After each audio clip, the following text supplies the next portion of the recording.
Hello everybody. I want to talk to you today about the rising hate and antisemitism we've seen all over the world. A few months ago, I toured Auschwitz, the Nazi concentration camp, where 1.1 million men, women and children lost their lives. Almost all of them were ruthlessly murdered simply because they were Jewish. When you walk through a place like Auschwitz, you feel a tremendous weight. There are reminders everywhere of the horrors that happened there. The suitcases never claimed by the prisoners, who were told to remember exactly where they left their belongings so they could retrieve them after they were finished with their showers.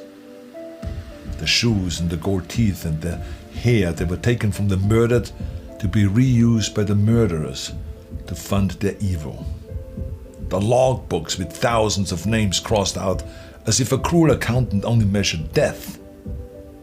The gas chambers with scratches on the walls from the fingernails of people who tried to hold on to life. The crematorium, where the Nazis tried to erase all of their atrocities. Let me tell you something. The weight on your back hits you at the very beginning heavier than any squat I've ever done.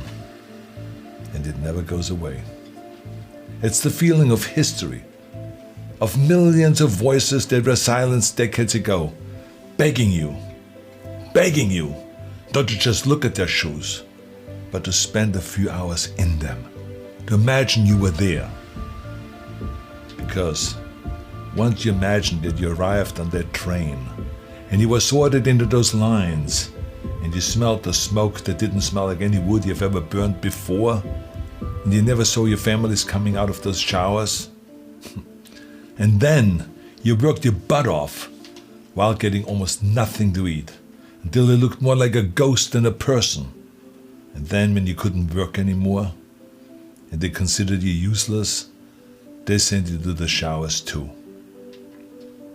Once you have spent the time to really think about all of those things, then your imagination has no choice but to start the real work. How do we stop this from ever happening again? After a trip to Auschwitz, you will never question why. Never again is the rallying cry of all of the people who fight to prevent another Holocaust. You will never question that. But today, I don't really want to talk to those people. I don't want to preach to the choir here. Today, I want to talk to the people out there who might have already stumbled into the wrong direction, into the wrong path. I want to talk to you if you've heard some conspiracies about Jewish people or people of any race or gender orientation and thought, that makes sense to me. I want to talk to you if you found yourself thinking about anyone is inferior and out to get you because of their religion or the color of the skin or their gender. I don't know the road that has brought you here, but I've seen enough people throw away their futures for hateful beliefs. So I want to speak to you before you find your regrets on the end of that path. I've talked a lot about my father and the broken man that I was surrounded by when I grew up in Austria after the Second World War. They drank to numb their pain. Their bodies were riddled with injuries and shrapnels from the evil war, and their hearts and their minds were equally riddled with guilt. But besides the guilt and the injuries, they felt like losers, not only because they lost the war, but also because they fell for a horrible loser ideology. They were lied to and misled into a path that ended in misery. Some of them joined the Nazis because they were filled with hate. Some of them joined because they thought they deserved more in their lives. And they bought into that idea that the only way to make their lives better was to make other lives worse. Some of them joined because they were frustrated with the government, and some of them just joined because everyone else was doing it. In the end, it didn't really matter why they joined. They were all broken in the same way. That's the bottom line here. If you find yourself at the crossroads, wondering if that path of hate might make sense to you for one reason or the other, or even wrapping yourself in the flag of hate, I want you to know where that path ends. I want you to see it very clearly in front of you in your mind. Because throughout history, hate has always been the easy path, the path of least resistance. I get it. And I mean, it's easier to find a scapegoat for a problem than to try to make things better ourselves, right? But let me be clear, you will not find success on the end of that road. You will not find fulfillment or happiness. Because hate burns fast in pride. It might make you feel empowered for a while, but eventually consumes whatever vessel it fuels. It breaks you. It's the path of the weak. And that's why there has never been a successful movement based on hate. I mean, think about that. The Nazis, losers.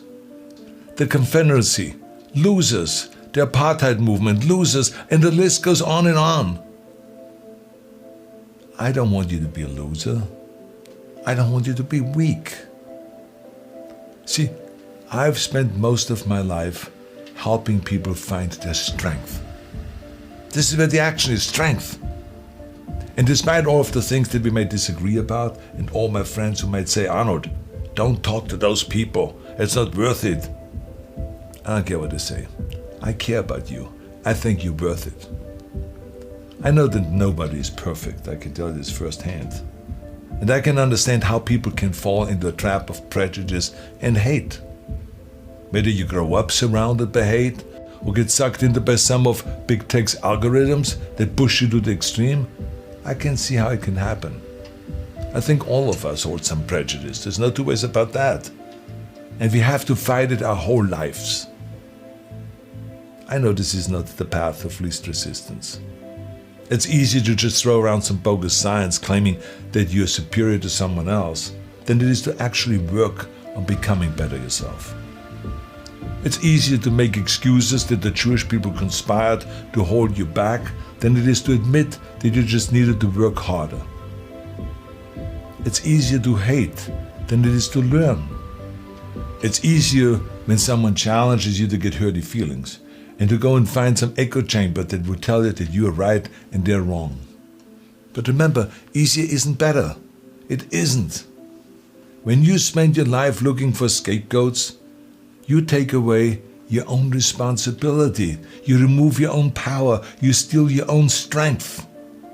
Nobody who has chosen the easy path of hate has gotten to the end of that road and said, oh, what a life. No. They die as miserably as they lived.